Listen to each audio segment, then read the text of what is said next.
Bom dia a todos. É ótimo estar aqui convosco. É ótimo sentir esta grandeza simples, sermos esmagados de uma maneira tão amigável como esta. E é bom também sentir que temos connosco uma equipa muito jovem, mas altamente já entrosada, altamente profissionalizada. Eu sou Gaspar Vaz, fui durante muitos anos responsável pelas escolas de Alcobaça, antes das escolas de Alcobaça, pela minha escola, que era a Escola de Laminas de Castro, que eu, com muito gosto, ajudei a reconfigurar quase desde a raiz. Hoje venho falar sobre, e trago aqui as minhas cábulas, que isto já não é o que era.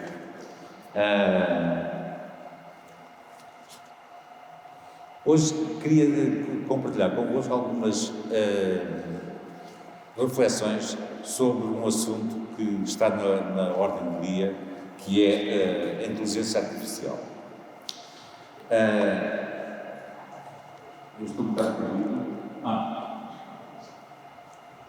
Devia aparecer aqui alguma coisa, mas não estou a ver. Não faz mal. Vai-se olhando para aqui, vai-se olhando para ali e a gente vai bem.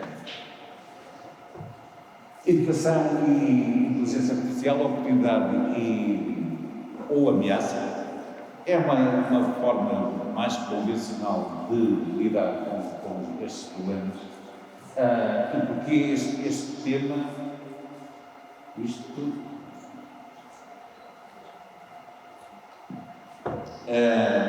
eu não venho propriamente falar sobre o que é a inteligência artificial, porque a minha competência não dá para tanto. E sobre isso há um orador que vai falar disso, ex-cátedra, porque sabe exatamente aquilo que é a inteligência artificial e como ela se desenvolve. Venho apenas a falar de algumas impressões que tenho sobre o tema, depois de ter pesquisado um bocado, e porque sinto que em relação às mudanças há sempre da parte de todos, não do professor em especial, mas de todos os atores sociais, alguma reserva, alguma resistência. E acho que vou tentar mostrar para isso que é uma reação natural das pessoas.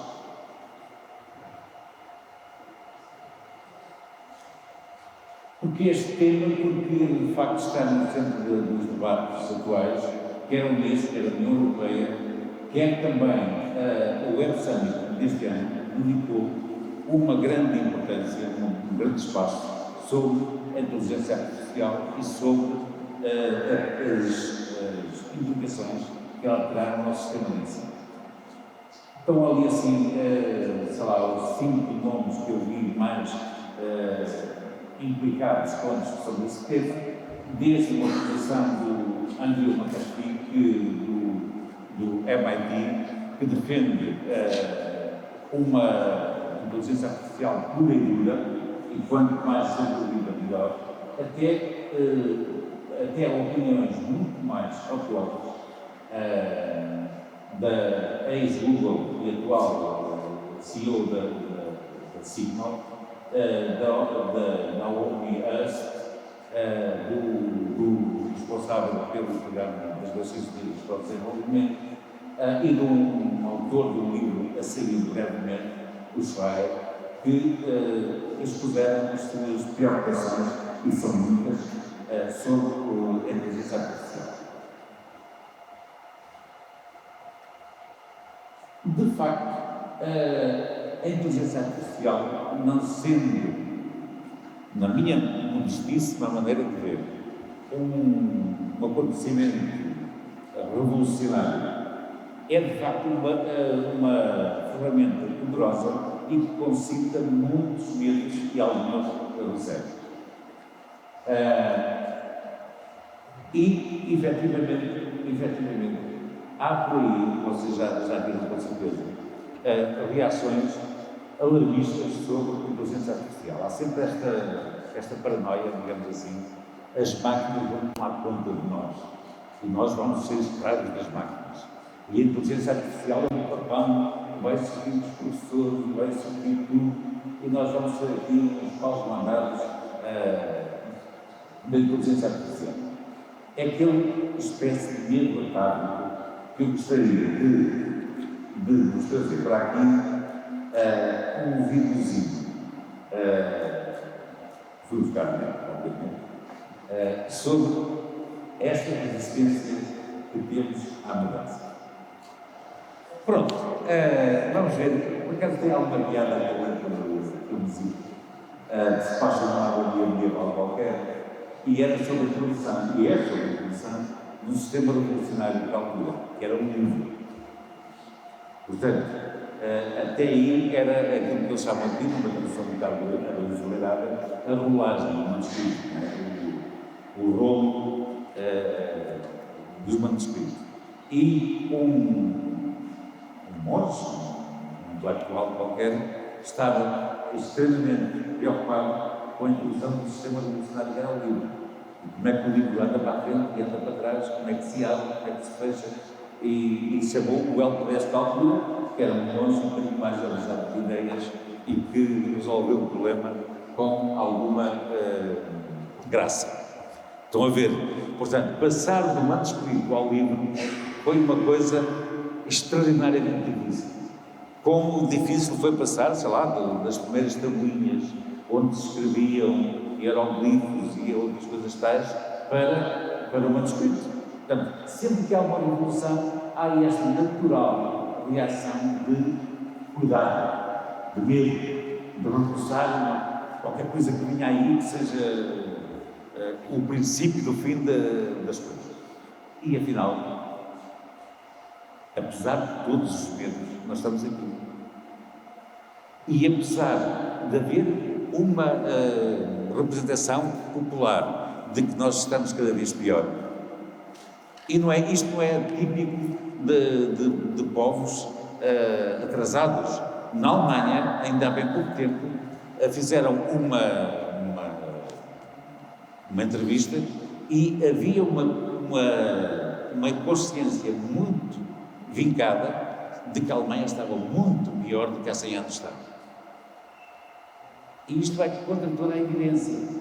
Mas apesar de toda a evidência, isso não é suficiente para que nós fiquemos descansados. O medo é assim. E o medo não é uma coisa má em si mesmo. Sem medos, nós estaríamos, se calhar, todos mortos. Porque somos naturalmente fechados para o exagero.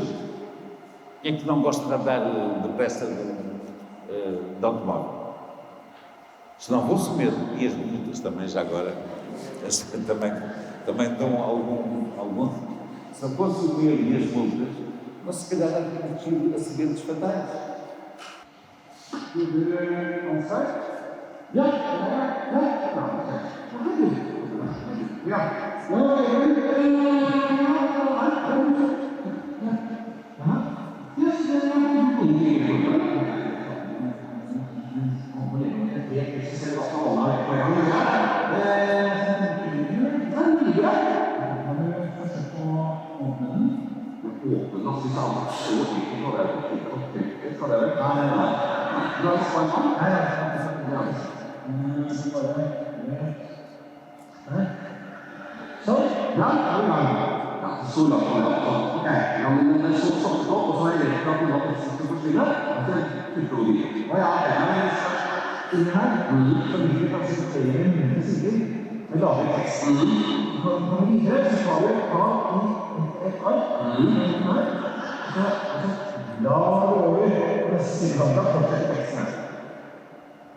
uma certa glória, entendeu? Olha, não sei nem foi por hoje, som og som og blod er blod siden er tilbake og når jeg skal ha det så var det igjen nå, sitter jeg men det er ikke sant nå er det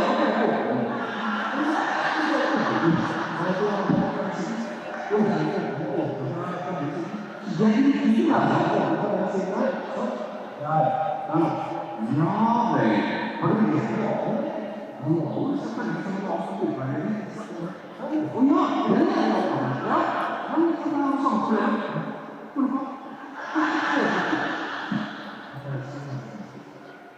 Ora bem, como lhes disse, portanto, a estabilidade, o estar sempre no mesmo lugar, é a tendência natural que nós tendemos. A tendência natural que tendemos. Ora, cá está nós muito bem passado. O próprio Deus era tido na teologia antiga, na filosofia medieval e antiga, como motor e motus, portanto, como o motor não movido, imóvel. Isto é que é a perfeição. O movimento é a tendência dos corpos imperfeitos para alcançar um equilíbrio maior. Portanto, a tendência natural é estar quietinho, tal como a nesta do Mário da Encolheria. Não venha lá a velha e não coma a nesta. Mas, de qualquer maneira, a tendência natural é a quietude, o silêncio. Aliás, perfeitos é feito, e imperfeitos é aquilo que não está feito. Aquilo que está a caminho de aquilo que é potência e não há fruto. A terminologia do Aristóteles e depois repristinada na Idade Média pelo Santo Tomás de Aquino. Também não podemos esquecer outra coisa. Andar para a frente é caminharmos cada vez mais na direção do fim. Não é? O tempo é estar de tudo, inclusive da morte. E mesmo que o tempo nos encadre em conhecimentos, também nos traz fatalmente o nosso desenlace, não é? E mesmo na mentalidade popular e na mentalidade também ligada à filosofia, o tempo primeiro era o tempo perfeito, era a idade de ouro. A partir desse momento inicial imperfeito, o que é que nós conhecemos? Decadência. Passamos por idades decadentes, como o bronze, o ferro, e, contra toda a evidência, mais uma vez, parece que estamos a caminhar todos para formas mais imperfeitas de ser e de estar. Trata-se efetivamente a inteligência artificial, seja ela o que for, e ser já dito com toda a propriedade da Nadine durante este dia, é uma ferramenta poderosa que facilita imenso as coisas. Eu, quando decidi que vinha aqui falar-nos alguma coisa sobre inteligência artificial, fui àqueles sites do costume, não é? O ChatGPT e mais alguns, e com uma série de questões que propus, ela deu uma apresentação perfeita. É perfeita, mas não é perfeita. E porquê? Se eu for lá ver nos detalhes, há coisas que a gente não pode dar o seu assentimento assim sem mais nem menos. Ou é a concordância, ou é a qualidade linguística, ou é o poder que é mal traduzido, ou é uma visão que não coincide com a nossa. Há sempre alguma coisa em que a competência individual é inalienável em termos de vida. Mas, de qualquer maneira, é um ótimo ferramenta para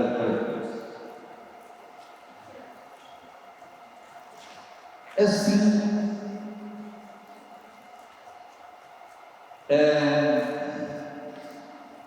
a inteligência artificial põe-nos perante ambientes, aquilo que eu encontrei, esta expressão, por mim, que é, põe-nos perante ambientes de resposta e não perante respostas acabadas. Agora, é evidente que quem usar devidamente a inteligência artificial tem um ambiente problemático que é de extrema importância.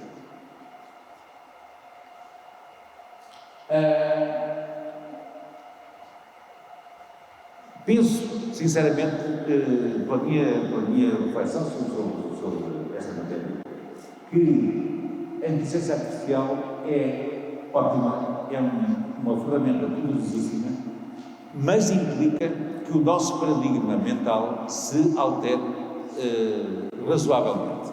E que em vez de olharmos para aquilo que ela nos dá como produto acabado, olhemos para aquilo que é o aporte da inteligência artificial como um começo auspicioso para a nossa pesquisa. E então o que é fundamental é que passemos de um paradigma em que estamos à procura do conhecimento para um paradigma que resida sobretudo na questão que e a arte de fazer, de pôr boas questões, é aquilo que a inteligência artificial nos pede. Um dos medos de qualquer professor prende-se com aquilo que os alunos sabem fazer muito bem, que é orientar o professor. Portanto, umas cábulas, dá um jeito. Eu acho que esse medo vai desaparecer, porque o conhecimento está ao alcance de um clique e não há enciclopédia mais localizada, não há enciclopédia mais completa do que aquilo que está na net. Está disponível. Agora, o que é preciso é ter um insight mental para formular as questões certas para que o sistema nos dê as respostas corretas.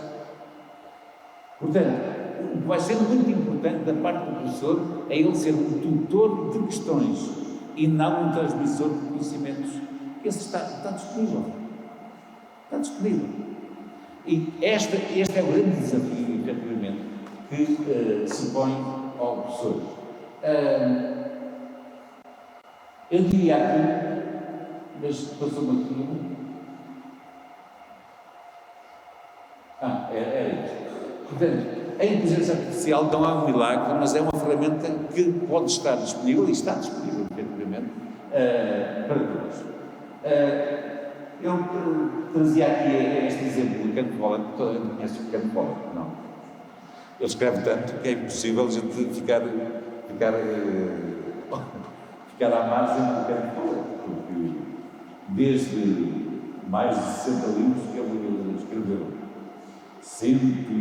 são números absolutamente arrasadores, 160 milhões de livros vendidos, é um dos grandes responsáveis pela desflorestação da Amazónia. Mas há pouco tempo ele veio também pôr a sua posição sobre a inteligência artificial a dizer que era péssimo. E então, o que é que ele se fazia? Alguém pediu à inteligência artificial que escrevesse um romance à Ken Follett. Ele veio ler algumas coisas, algumas passagens do romance que a inteligência artificial tinha gerado para concluir que aquilo era uma banalidade. Claro. Então, estamos à espera. Obviamente, a inteligência artificial é uma repositória daquilo que existe, não daquilo que há de vir a ser. E aí, penso eu, que não há maneira de evitar o homem, o ser humano. Ainda vai ser preciso durante muitos anos. E estes medos milenares, Eu nasci no século passado, antes do ano 2000, muito antes do ano 2000, e havia uma cantiga que dizia: a mim chegarás, Deus de mim não passará. E, sinceramente, houve uma altura ou outra em que eu disse: pois, quando chegar 2000, vamos todos. Não fomos. Vamos cá. E vamos estar. E vamos estar com ferramentas ainda mais poderosas do que a inteligência artificial. E vamos sobreviver. E o homem, apesar de tudo aquilo que se diz, está muito mais humano, apesar deste presente estúpido, violento, sem sentido que estamos a viver. Não é? Apesar disso, não tem comparação nenhuma do mundo que vivemos e do mundo que... mas então, quando quero falar até achava que a inteligência artificial era muito estúpida, porque aquilo que ela tinha gerado a partir de um romance Ken Follett era um sorriso de banalidades. Quando se fala em reverberação afetiva, quando se fala em sentimentos, a inteligência artificial não compete aí.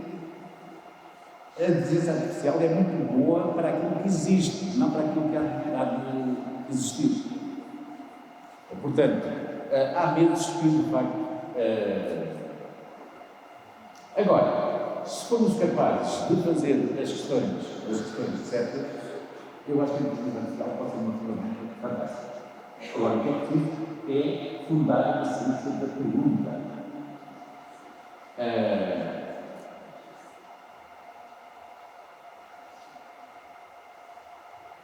Eu sou de filosofia, nasci como professor de filosofia. Nasci não, mas tornei-me professor de filosofia. E uma das coisas que toda a gente gosta um bocado de filosofia, fica um bocado embasbacado e seduzido por tais assuntos. Eu acho que o Sócrates era tão bom como o Pinto, mas pronto. Mas de qualquer maneira, eu acho que a propósito desta temática, nós devemos voltar a ler Sócrates e tornar o aluno passível de uma nova maiêutica. Ir à procura das questões que realmente interessam.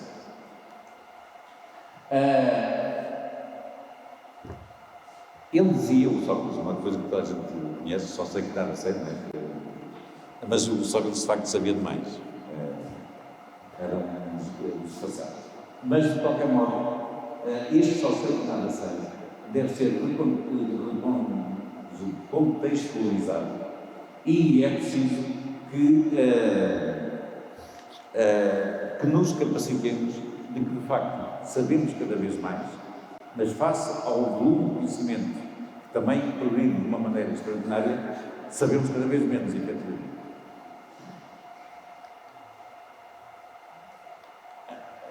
Vamos andando, já estou aqui assim há tempo mais.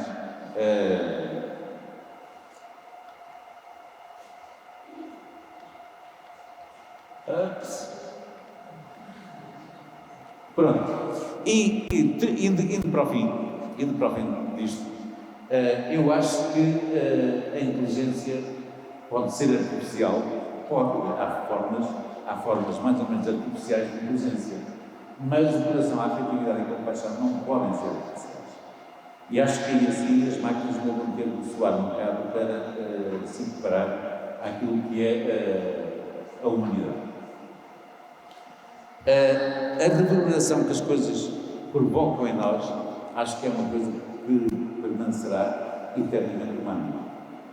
E acho que estamos numa encruzilhada de conhecimentos e de possibilidades, mas o papel do indivíduo, o papel do homem, esse ficará, penso eu, salvaguardado. Muito obrigado pela vossa atenção. Foi um bom dia.